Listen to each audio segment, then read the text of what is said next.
Each and every night, each and every day, for freedom I'ma fight, in each and every way. Each and every night, each and every day, for freedom I'ma fight, in each and every way. Each and every night, each and every day, for freedom I'ma fight, in each and every way. Each and every night, each and every day, for freedom I'ma fight, in each and every way. They killed Martin, he was leading with love. Knocked the Black Panthers off the map, you know they couldn't see us with guns. Fred Hampton in a pool full of blood, so many assassinations in the nation. We on the run, but I won't run no more. Stand and fight in the war. Organize my troops to shoot the truth right through the court. Kicking the door when you lock me out. They see a score up the score and they trying to stop me now, but they caught me around. Ain't no justice from the outside, that's only within. If more of our people see it that way, then we gon' win. I mean, we've already won, but fell in the victimhood, disconnected, miseducated, and so misunderstood. Wish I could heal the world if I had one wish. Was pissed growing up, finding out Jenny still exists. I beats with a fist in the air, like my sister with an afro hairstyle, and all black holding it down. Many families broken down from a systematic strategy. Diplomatic leaders colonizing. What's up, y'all? Wake up. It's early. Dark side of education. What's good, y'all? Good morning, freedom fighters. Always appreciate you, Louis Blaze. Getting it cracking, waking me up. You know, it's so humid in Minnesota today, here in St. Paul. I was going to do this show from out in my garden, but it was just too hot. And if you know me, I sweat a lot. So I wasn't trying to do that to y'all, right? But I'm going to take a second and bring my garden into the crib. Got a bush pickle here. Been making some nice pickles. I got a jar for you, maybe. Got some zucchini. Lovely zucchini, right? I've seen a question this morning. Miss Toya asked a question, what brings you joy? So I figured I'd, bring out some of the cantaloupe.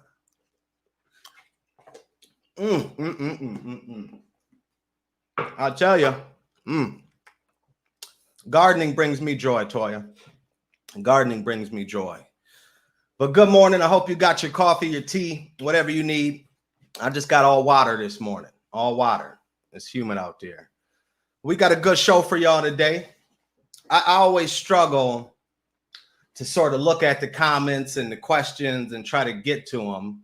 So today, we're going to focus on some of those questions. We're also going to bring in, first guest to the dark side of education. First guest. So lovely, a warrior out in the community, always battling the status quo. We're going to bring on Khulia Pringle today, Minnesota Parent Union family advocate, brightbeam activist, one of the delegates with the National Parents Union. So we're going to bring her on today. She's going to talk about this National Day of Action that's coming up this Wednesday, the 26th of August. We're actually going to be down at Comcast in downtown St. Paul, getting it cracking with a rally. Comcast ain't listening too well. They're making calls. They're trying to slow things down, but we got to get down there. So Khulia is going to join us today and talk about that National Day of Action. Good morning. Good morning, Jesse. Good morning, everyone. Again, appreciate y'all tuning in. Again, shout out to my guy, Louis Blaze. We got to get Louis Blaze on the show. That's right. That's right. We got to get Louis Blaze on the show. Maybe he'll do that intro live for us one time, right? Louis Blaze holding it down. I'll work on that. So what we're going to do, I'm going to dive into some questions. Always feel free to throw some comments and questions into the box there. And I'll try to get to those as well. But you all are always asking some great questions. And I want to try to do my best to answer those questions. First things first, though, right? I don't have all the answers. I want to make that clear. I have an opinion that's rooted in my life experience, rooted in research, maybe, and a lot of reading, rooted in the experiences of others. So as I get to these questions, please don't treat me like a professor or like a teacher. think about what I'm saying, do some reading for yourself, and get in where you fit in, right? But first question of the day, let's see here. So the question is, who's ultimately responsible for student learning, parents or school? And this is a question that, I get a lot, right? Oftentimes people ask this question. Sometimes the question is coming from a place of blaming parents, blaming students. And, I get frustrated, but I also understand that, in all thy getting, get an understanding. So with this question here, I believe that it is a shared responsibility, but at the same time, I don't think that it's an equal responsibility, right? I've said it before that as parents, we do have the responsibility to make sure that our children are ready to enter that K-12 system, right? And we've gone over data here in Minnesota. You've got the data wherever you're at, and we know what that data says, right? It says that even if we parents are preparing our students to enter that system, by the time they get to third grade, it's not looking so good, right? Same thing in eighth grade, same thing when it comes time for graduation. So I say it's a shared responsibility, but I put more of the weight on the schools, on the school system, right? I have a middle schooler. Her mom and I have done all we can do to make sure that she understands her responsibility. But we aren't responsible for the teacher in front of the classroom, right? We aren't responsible for the leadership in the school, right? So I put more of the responsibility on the schools. Now, schools might not like that. Teachers might not like that, but so what, right? I don't go to McDonald's. I do go to McDonald's sometimes, not that good. But when I go to McDonald's, I'm ordering, right? I'm placing my order. It's their responsibility to make that order, right? My responsibility, hopefully, to pull up to that window or that drive-through and know what the heck I want, right? So when you think about school, yeah, we get our kids ready, but I put the weight of that responsibility on the professionals in the building, right? Now, you might be thinking, well, gee, Rashad, we're getting ready to start up school, and it doesn't look like the professionals have it all together. I agree with you. I agree. So it's our responsibility as parents then to put that pressure on the system, make those calls to our school leaders, to our elected officials, whoever we need to make that call to, and demand quality, right? Demand that they're not only meeting our children's needs, our own kids, but meeting all of the needs, right? Each kid in the building comes with special, things that they need to be successful. We have to expect the professionals to bring that. Right now in Minnesota, we're getting ready to start school here in a few weeks, and we just did a listening session, and parents are talking about how schools aren't answering the phone, right? We got parents who English isn't their native language. They're saying, we call the school, no one answers. But when they do answer, there's no one who speaks our language, right? The system is failing us, right? Systems stay failing our children, and we have to do more as parents. So as I say, the responsibility is on the system, or more weight is on the system. We also know as parents that we have to step up, right? We have to force this system to do not what it was designed to do, right? Because that's exactly what it's doing, right? It was designed to produce these results. This is no accident. But we have to force the system to react to us, right? And when you think about this National Day of Action that I mentioned earlier on the 26th, that's an example of how we can force systems to react to us, right? To give our children what they need.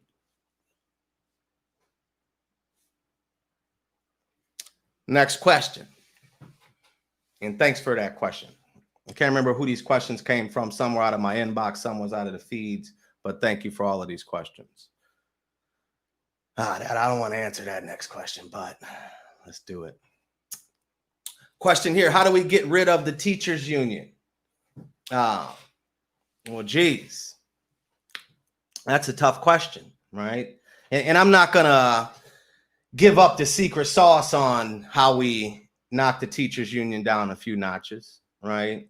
But when we think about getting rid of the teachers union, okay, maybe we need teachers unions to protect teachers from bad employers. Maybe we need teachers unions to make sure that, benefits and wages of teachers are appropriate, equitable, right? But I want you to think about your own job. Maybe you've got a job, and when you got that job, you were informed that you were an at-will employee. You familiar with that? At-will employee. Okay. So when you think about your job, I think about my job as executive director of Minnesota Parent Union. We've got this responsibility. There's goals that we set at the beginning of the year. There's funding partners who are expecting us to get things done. And you know what's going to happen if we don't get things done? Yeah, you guessed it, right? We'll be done. You don't get things done. You're not getting the job done. Well, you got to go, right? Now, you might be thinking about the nonprofit industrial complex where it's like, well, damn, Rashad, there's organizations out here who are surviving only because, and let me back up, who are thriving only because they've got hundreds of children stuck in low performing schools, or only because they are front groups of the DFL, right? So we know that, yeah, there are some nonprofits that, they want to be around forever, just like some of our politicians, right? They want to be lifetime nonprofits. But my point is, if you don't get the job done, you should have to get up out of there, get to stepping, right? It's not what we see in education. It's not what we see when it comes to the teachers who are responsible for the learning that should be happening inside of the schools, right? So I sort of go back and forth. Do we need teachers unions? Is it bad of me to say no, right? Will it rub some people the wrong way? Maybe so. But think about all of us who are at-will employees. Think about what happens when we're not getting the job done. Then think about education right now. And you could go back decades on this if you want to. Folks aren't getting the job done, right? So there are effective teachers out there who are doing a good job, right? Who care about our children. But when you look at the data, you understand that there are many more ineffective teachers who aren't getting the job done, who the teachers unions prioritize, right? They make sure those ineffective teachers keep jobs, right? So how do we get rid of the teachers union? Maybe we'll never get rid of them, right? Maybe we don't need to get rid of them, but how do we knock them down a few notches? We expose all of the ills of the teachers union, right? So for example, right now, I'm pulling together about 20 folks from across the state of Minnesota, folks from the business community, nonprofit leaders, teachers, educators, and we're coming together to figure out the best path to knock the teachers union down a few notches. And again, I'm not going to get into the details, right? But when you think of things like LIFO, you think about teacher certification, you think about arbitration, you think about all of the things, and there's a laundry list of things that are wrong with the teachers union, right? There's a laundry list of barriers that they create when it comes to quality education for students of color, right? So how we get rid of them, we come together, put together a plan, figure out who we are, right? As parents, as business leaders, as nonprofit leaders, as neighbors, and then we go forward, right? I always like to think of it as slow but steady knockdown of the teachers union, right? They've been a barrier. They're responsible. They're responsible. It doesn't matter that they come out to the protests, right? That stuff doesn't matter. That's wool over our eyes, right? The numbers are on the paper. So how we knock the teachers union down a few notches, how we get rid of the teachers union, if that's what we need to do, right? Because I'm willing to do, and the folks around me are willing to do whatever it takes, right? By any means necessary to make sure our children have quality education here in Minnesota, right? Thanks for that question. I ain't even gonna say, I know who that question came from, but I ain't even, we got work to do, right? What's another question here? What's your perspective on learning pods? Learning pods, right? My perspective is this, right? Things have always been separate and unequal when it comes to education, right? Here in Minnesota, we've got that Minnesota nice, fakest thing in the world, right? Land of 10,000 lakes, also 10,000 fakes, right? So we've got this idea that things are so great here in Minnesota, right? And you might have seen several reports over these past couple of years that say Minnesota sucks for people of color, right? It's great if you're affluent, you've got some bread, you can do a few things, but for most of us here in Minnesota, especially people of color, low wealth families, it's not what's happening, right? We can't afford a learning pod, right? But we talked about this a couple of weeks ago, and my thoughts are this: that there are thousands of children right now in Minnesota who, if there aren't additional supports provided, there's a huge sinkhole that's right ahead, right? And I don't know if this is going to be a couple of weeks into September, if it's going to be October, but I say we have to make sure that these schools and these school districts are providing the additional support, right? Because we know, I live in St. Paul and Frogtown, kind of diverse, right? But I know my neighbors in some parts of St. Paul, maybe over on Summit Avenue where the big houses are at. They're not opening their doors for kids in my neighborhood to come and join their learning pods, right? So they're not spreading that opportunity. So we have to make sure that schools, school districts, the Department of Education, someone is out there providing additional support. Because if it's not there, I'll tell you, I said last week the end is near, and I didn't really talk about what I meant. But when you think about, if you think about Minnesota in general, right, you may have heard over the past few years that there's a workforce shortage. Businesses have to go and get folks from out of town because we don't have enough, qualified, educated individuals, right? So think about the workforce shortage that has been there. Think about the lack of opportunities that have already existed in our communities for some of our neighbors, right? That sinkhole, it's out there. And I know there are folks and organizations, Lewis King over at Summit Academy working on the North Star Network, which is basically an opportunity for students to participate in some additional learning on a bus, out in the parks. Very, very creative, right? Stay tuned for that. But schools aren't being creative. Schools are stuck in yesterday.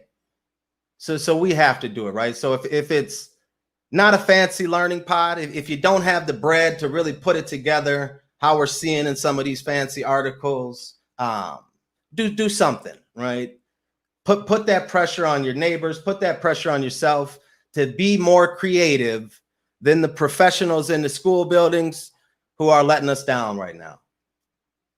All right. And for some of us, we're used to being let down by this system. But now, in all 87 counties here in Minnesota, we see what it feels like to be let down. Right. So learning pods, if you can have them, great. But I'm always focused on the system, right? The status quo isn't working. We have to push the system to provide additional opportunities. I talked about the reading initiative that we're doing. Literacy is power, family partnership, right? One of the things that I've mentioned before, and I see you, Karen J, do Black and POCI parents need to open their own schools? I would say yes, right? And that's something that folks are doing. Folks are thinking about more frequently now that the system is failing everyone, right? And you're going to get some pushback for being a person of color or indigenous person trying to start a charter school. They're going to tell y'all, you want to end public education. Well, charter schools are public schools, okay? And we need more options that are developed from people who have a similar experience to our children, right? Karen J lives in my neighborhood. She knows what Frogtown is like. She knows what our schools are like here in St. Paul. So I would say yes, more charter schools, more homeschooling. Look at private schools. Because I tell you, if you're trying to get in-person learning, and my daughter's lucky enough to go to a school that's doing hybrid, right? But if you're looking for that in-person learning experience, or you've been at a school that hasn't been meeting your needs, go elsewhere, right? If you're in the city of Minneapolis right now and you've been stuck in Bethune or Lucy Laney, or, you know, give me another, Anderson, right? One of those schools where 4 out of 5 kids can't read, there's no need to stay. You don't owe those schools anything, right? It's like Renee is saying here. We, the parents have power, right? We, the parents, must demand that we get equal and fair education. I feel you, Renee.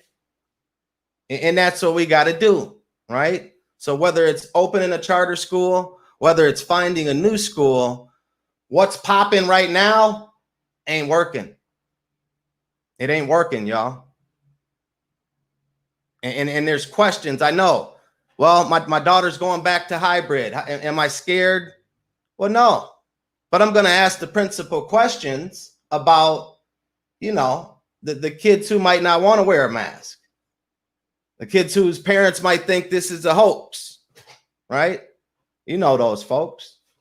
That's my question, right? So ask questions if your kid's going back to school, if it's hybrid. Ask questions about quality if your kid's going back into distance learning, right? Because we know ain't no learning happening, or at least it didn't happen, hasn't happened since March.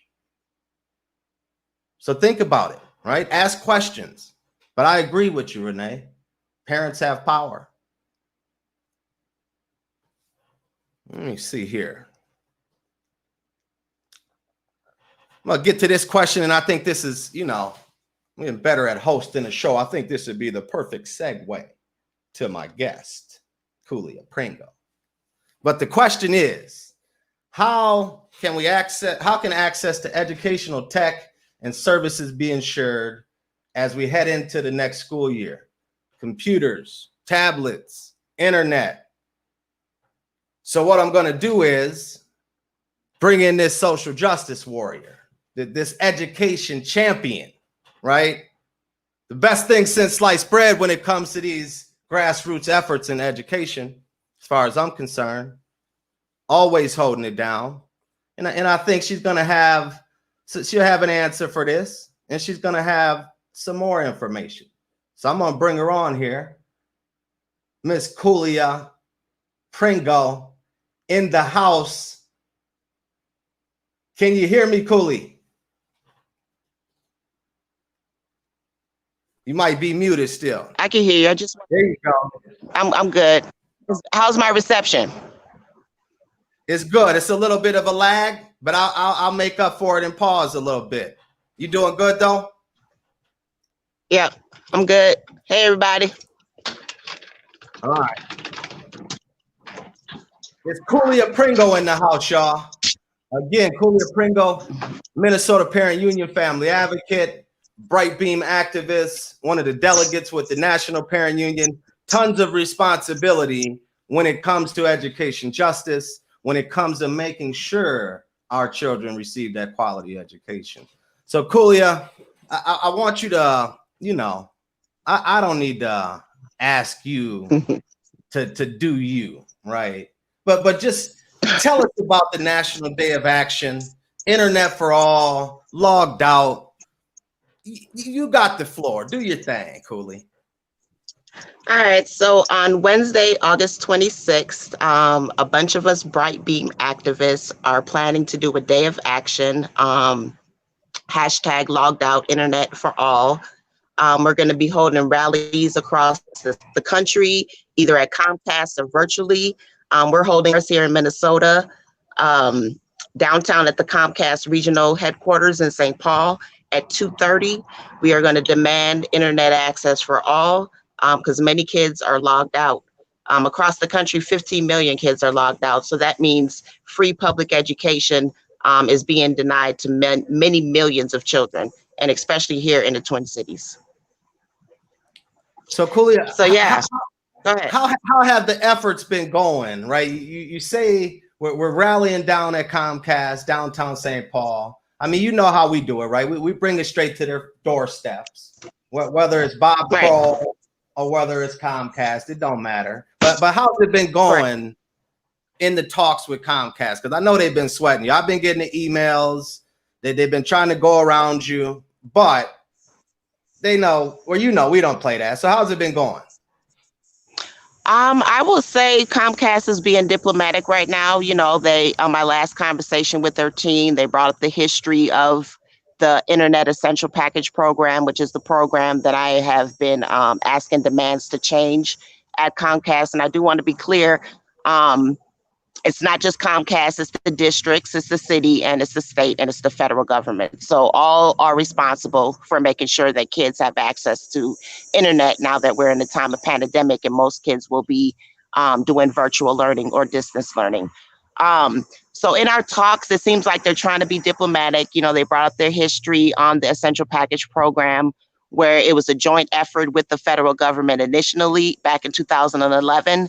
And it was only supposed to be for 3 years, and they've continued the program since then. So they were trying to say that, you know, Comcast is committed to making sure that low-income families have access to the internet.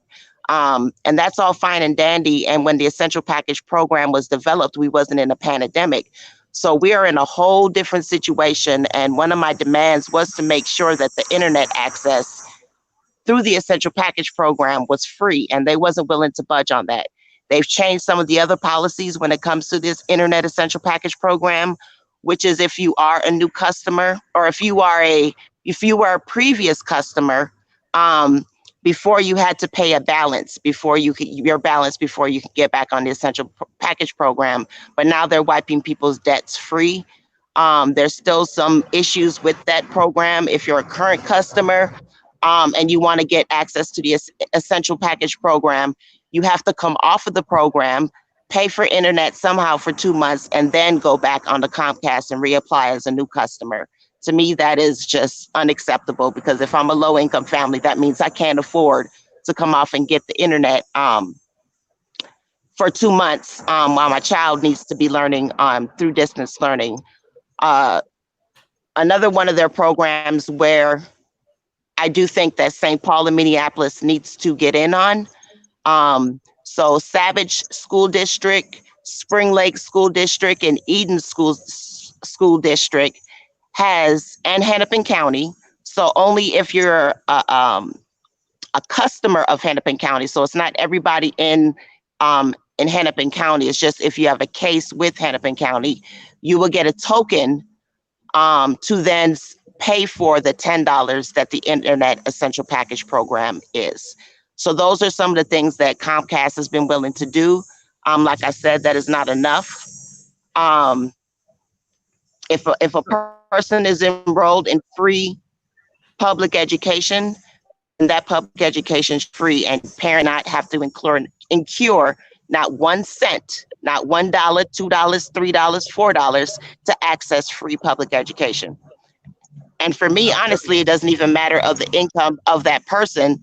If your child is enrolled in free public education, that per pupil allotment has already been given. So parents who are with means shouldn't have to pay extra for the internet for their child to participate in free public education as well. I feel you. I feel you. So there has been a little bit of progress made, right? But not enough. A little bit of progress. Yes. A little bit of progress, but not enough, like you're saying. So what do you think are, we've got the rally coming up Wednesday. What's the hopes with the rally, Khulia? The hope with the rally is to continue to put some pressure on Comcast to make that Internet Essential Package program totally free, at least for families with free and reduced lunch. Also to let the district and the city know that we're coming. Comcast is not the only one that has a responsibility in this. They got a shared responsibility in this. As St. Paul Public Schools, Minneapolis Public Schools, the city of St. Paul, Hennepin County, or the city of Minneapolis, Ramsey County, Hennepin County, state of Minnesota, the United States of America, all have a responsibility in making sure that families are logged in and not logged out. Yes, ma'am. Yes, ma'am. So, and you said how many children, I can't remember the number you said, but how many children across the country are currently logged out? So 15 million. That's just unbelievable. 15 million children. That's unacceptable. It's criminal. And then we're going to, as you said earlier, when it comes to responsibility, somebody asked the question, is it the parents or the school? And it is a shared responsibility. But if I'm doing everything that I can, and I'm mandated by law to put my child in the system, and the system isn't doing everything it can, then whose responsibility is it? Where's the accountability? Who's gonna, if my child's not logged in, then I'm gonna get attendance problems, and CPS may be called, and other systems, racist systems, might enter my home because I'm logged out. Yeah. But I'm going to be responsible. I'm going to be painted as the poor Black poverty parent who can't even afford internet access, and now whose kids is out of their home because of attendance. And you know how people love to blame parents. So, yes, especially Black ones. Right. Exactly. I want to, there was a question that came through here, Khulia, and I want to, like I said at the top, right? Khulia is working on a bunch of stuff. I can't, it's hard for me to get Khulia to take a day off. Right. I told her the other day, I said, Khulia, I'm kind of tired today. I'm assuming you're kind of tired today. Maybe you want to just relax for the rest of the day. You've been working so hard, doing so much great work, but I feel you, right? It's hard to take a day off, but this question came through. So the question is, and I'm thinking of some projects that you're working on. So I think you have a great answer for this as far as where parents can actually go and get some support. So the question was, how can access to educational tech and services be ensured as we head into the next school year? Computers, tablets, internet, and you just covered the efforts around the internet and the National Day of Action. What else would you say? Is there any other programs or projects that you're aware of?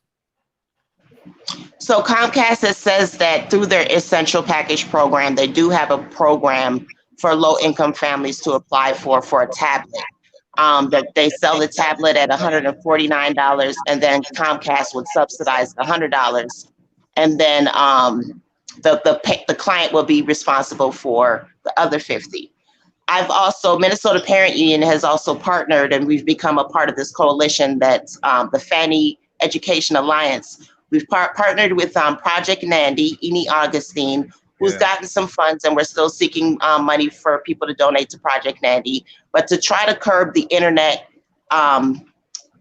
laptop and learning space divide. So she goes into low income families, as well as if you're a family that could afford to pay, she does this service as well. But she goes into low income families for free, providing them laptops if they don't have it, internet, a hotspot that's reliable and that works for everybody in the home for free, and as well as a catering, a learning space for children. So maybe the chair needs adjustment. Maybe the laptop needs some pretty glittery stuff on it. Maybe the kid needs headphones. Whatever it is that kid needs to make sure that learning space helps in their learning, Eni helps customize the learning space for families. And she's doing that now. And the goal is 432 families. So just think about all the other families that we will not be able to serve.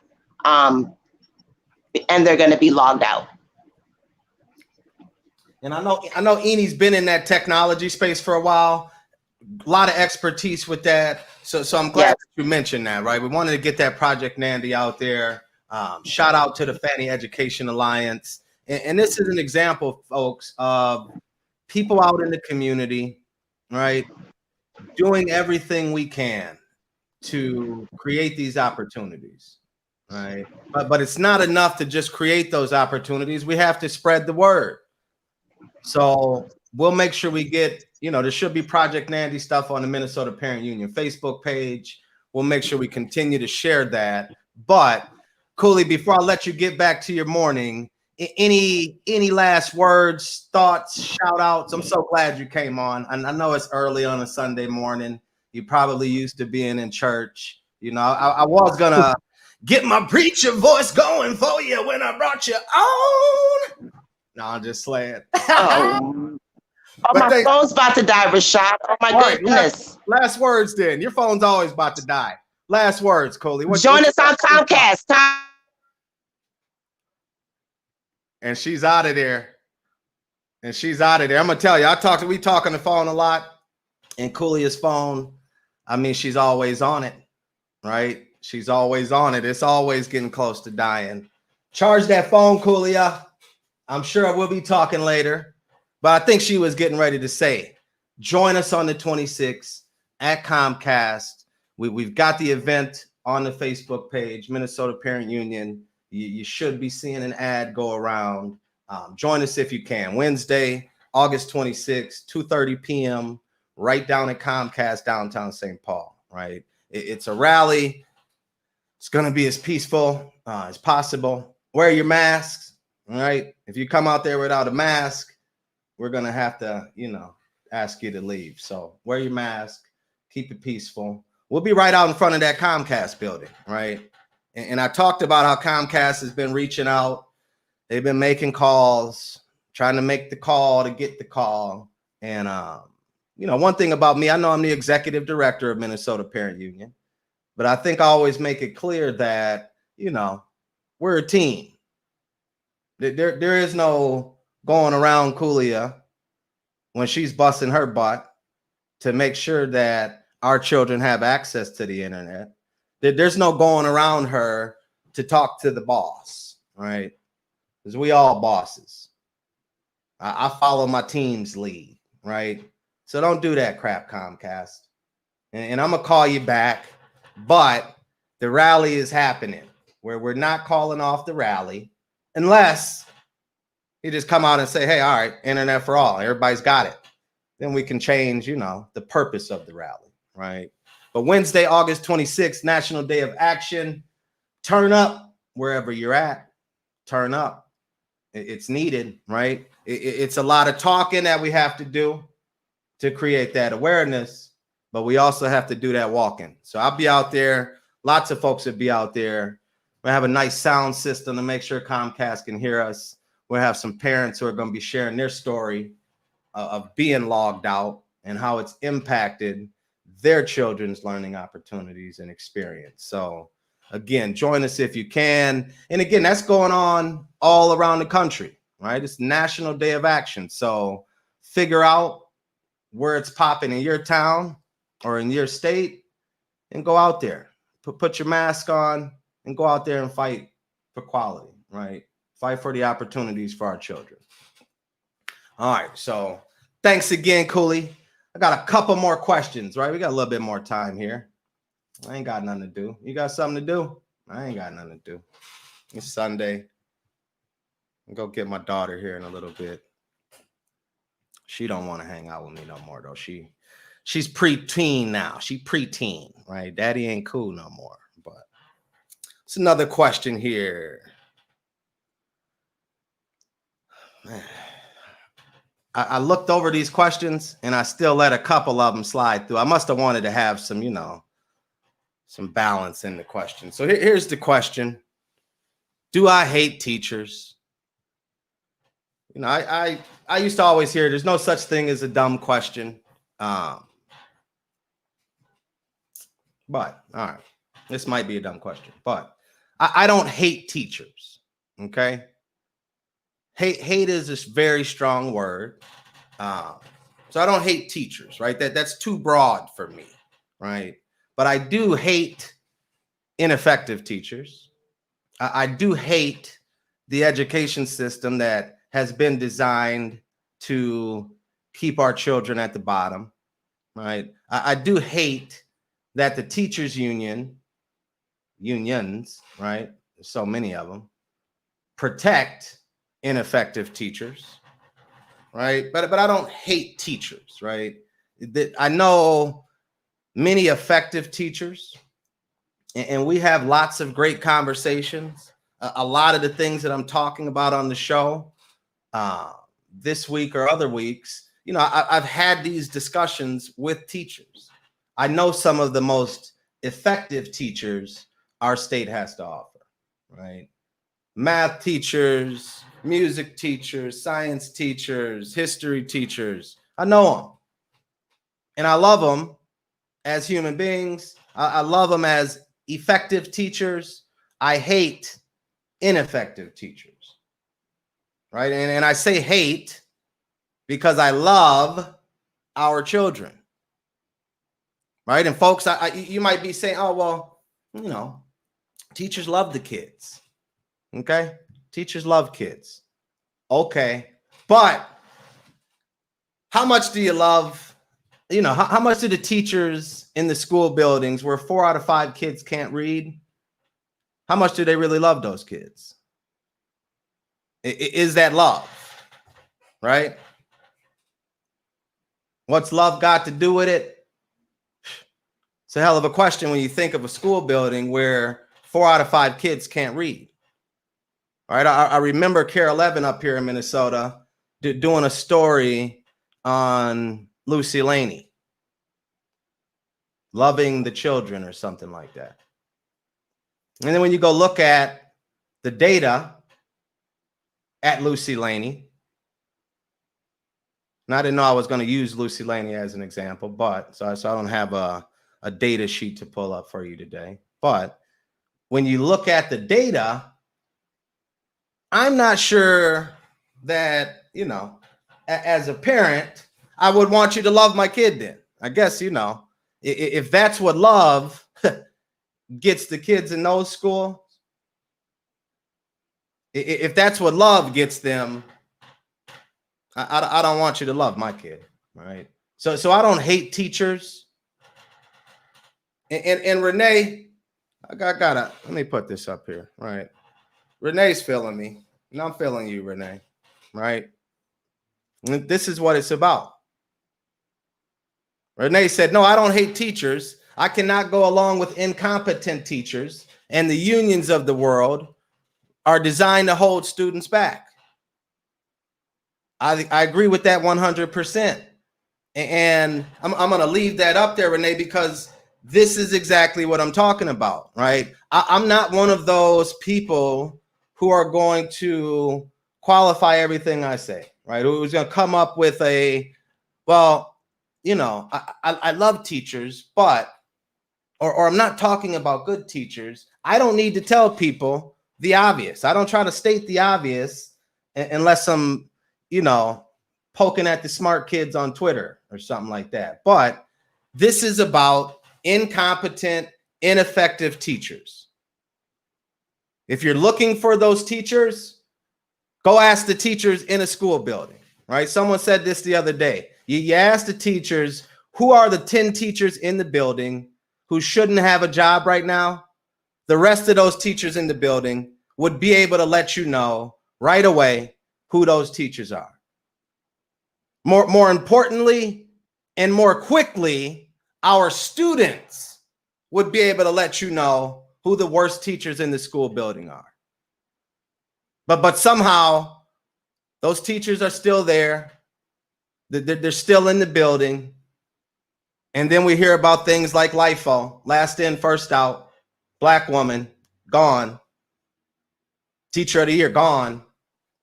While you have a bunch of ineffective, incompetent teachers who remain in the building, right?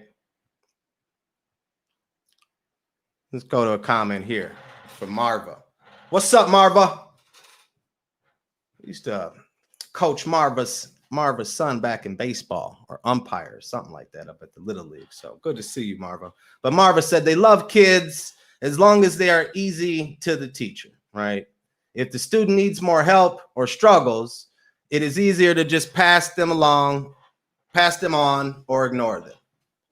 And you're absolutely right, Marva, right? I share a story, and I might have talked about this before. I won't use a student's name, but back in my days working in White Bear Lake as an African-American liaison, some students had approached me one time and they said, hey, will you be the hip hop advisor? And I looked at him like, well, I don't know how to dance, right? I mean, I got just like one little rock it doesn't matter the beat. That's my rock, right? But I told him I can't dance.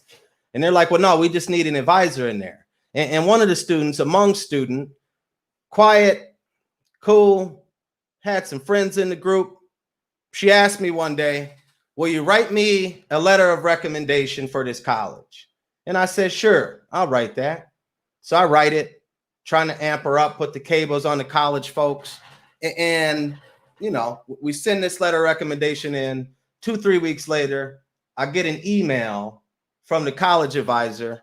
And the lady says to me, Rashad, how well did you really know this student? How well do you really know this student?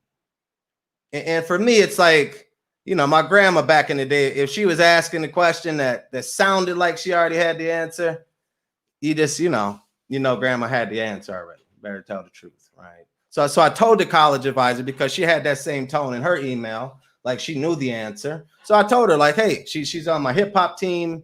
I'm looking at her transcripts. She was a 4.0 student, the student that I wrote the letter of recommendation for. 4.0 student. And this goes to Marva's point, right? Because she was among student, maybe not as demonstrative as some of the other students of color in the classroom or out in White Bear Lake area schools, they had just passed her on, right? She was quiet, respectful, polite, all of those things. But they just passed her on. So she had a 4.0 GPA. I wrote her the letter of recommendation. The college advisor sends me back her essay.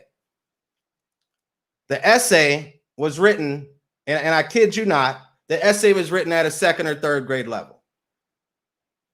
2nd or 3rd grade level, and the student was graduating high school. 4.0 student, right? So I think that what you're saying, Marva, that happens every day, right? And we have to be aware of the fact that happens, right? We have to be aware that the conversation in education is usually about Black students and white students, right? They sort of intentionally skip over everybody else, right? They skip over the quiet students of color in the back of the classroom who aren't as demonstrative, who are on task all the time, who have the 4.0s and then can't get into the college they want to get into because they were never educated, right? Graduated uneducated, okay? So there's a lot with education, a lot we have to pay attention to because, you know, as I say, right, Captain's not coming to save us. As my sister Nakima would say, that the time is now. right? And today I wanted to answer some questions, dive into some of these things.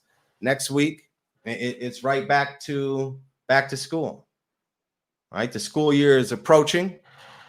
We have to make sure that education as we knew it pre-COVID isn't the same education that we have, that our children have post-COVID, right? Because COVID might not be going nowhere. I'm no scientist. I'm no doctor. But I'm not taking a vaccine. Our daughter ain't taking no vaccine. So COVID might not be going nowhere, right? But education can't look the same as it has since I've been alive. I'm 35 years old. Education has looked the same. I was blessed to make it through, right? I was blessed to have a grandmother who made sure that the adults in my life, which was really my other grandparents, my nana, my grandpa, they were quick to let us know, right? Our father got killed when I was like 2, but they were quick to let us know that without an education, opportunities were going to be few and far in between, right? So it's like quality education, y'all. We have to do it. It has to be something that our children have here in Minnesota, that our children across this country, if you're in DC, you're in Philly, wherever you're at, Cali, it's like we have to have quality education, right? So again, y'all know what I'm about to say before we get up out of here, right? Quality is a must. Failure is not an option. Zip code should not determine the quality of education our children receive. When parents choose, kids have a chance, right? Families, parents, it's on us, right? We got to step up. The system's going to continue to ignore us, as it always has, right? The unions are going to treat us like we're just stupid old parents, okay? So we got to get this done, all right? Quality is a must. Failure is not an option. I appreciate y'all joining. It's been a good show today. Khulia, thank you for coming on. This is Dark Side of Education. I'm Rashad Turner. We're on Justice for the Cities. I'll see y'all next week, Sunday, 10 a.m. Peace and blessings.